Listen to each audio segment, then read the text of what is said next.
Ada 10 golongan obat antibiotik.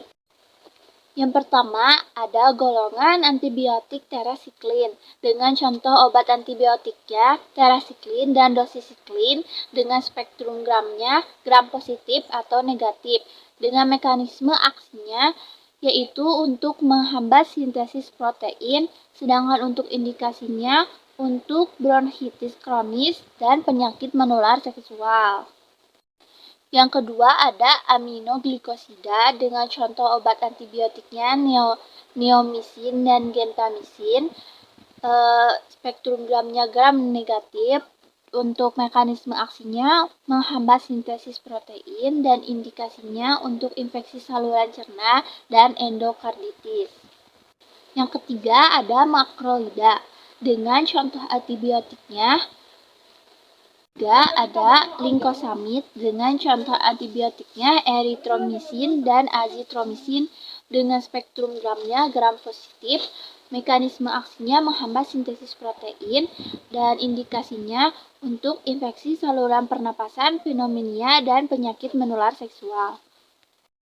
Golongan yang keempat ada linkosamid dengan contoh antibiotiknya linkomisin dan klindamisin.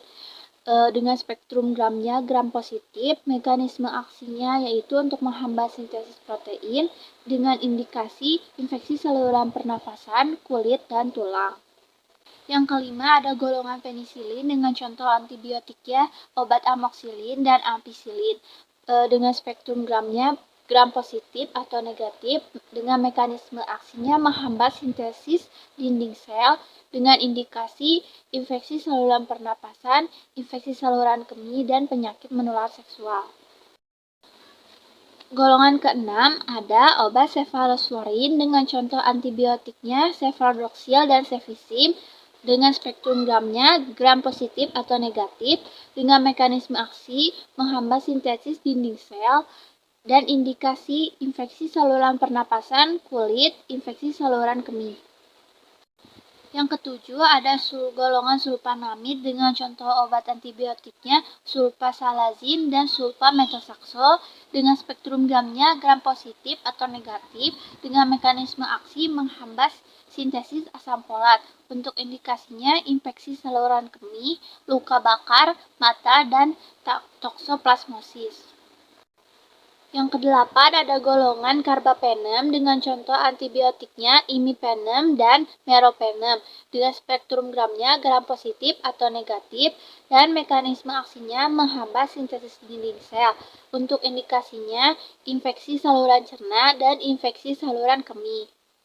Yang kesembilan ada golongan fluoroquinolone dengan contoh antibiotiknya ciprofloxacin dan ofloxacin dengan spektrum gramnya gram positif atau negatif. Untuk mekanisme aksinya menghambat replikasi DNA atau nukleat dengan indikasi infeksi saluran pernapasan dan infeksi saluran kemih. Yang ke-10 atau golongan yang terakhir ada golongan polipeptida atau glikopeptida dengan contoh obat antibiotiknya vancomycin dan daptomycin dengan spektrum gramnya gram positif dan mekanisme aksinya menghambat sintesis dinding sel untuk indikasi penyakit MRSA, kulit, dan endokarditis.